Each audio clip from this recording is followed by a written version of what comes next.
Hey everybody, Coach Kyle here in the gym. We are going to be taking a quick look at what we call a cybernetic free throw, muscle memory free throw. I didn't invent this. This was shown to me when I was a young player by a couple different coaches in Timmins and one that we'd fly up from Ohio, a sports psychologist. And I watched the NBA, I watched the college ranks, and a lot of players use a very similar shot. And the whole thing is to take the thinking out of it. All right, your emotions up, your heart's pumping usually when you're at the foul line. Let's not overthink things. And finally, take all unnecessary motion out of the shot. Any extra motion, shake, or jiggle that we have here, it's going to create an unreproducible shot, and we're going to miss side to side, front to back, more often than we should if we were to take all unnecessary motion out. First thing we want to do is we want to approach the line. Usually there's a nail.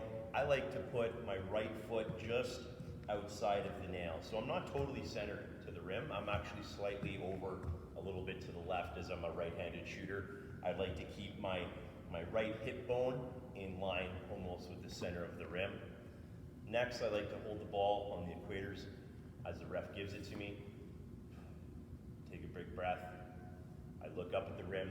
In my mind's eye, I picture the perfect flight of the most perfect swish I've ever shot, and I see it twice. And then in my own head, I say swish or yes, and I want to lock that flight in. I've programmed what it should look like. Think about what it should feel like right now. Next, I'm going to take my mind off of that. Now, this is where some players differ. Some like to take their eyes off the rim completely until they're rising up into their shot again. Some players like to maintain eye contact. Before I was a non-looker.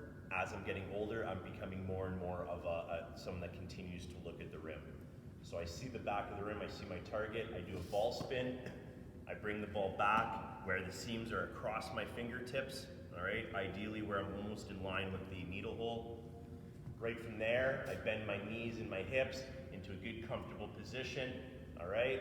As I do that, I'm gonna go down into 1, 2, 3 hard pound dribbles with almost no spin on the ball. See where my finger ended up after the third dribble? Excellent. And that dribble's just inside my big toe, and it's on the flight, the same line I plan on shooting it on. All right?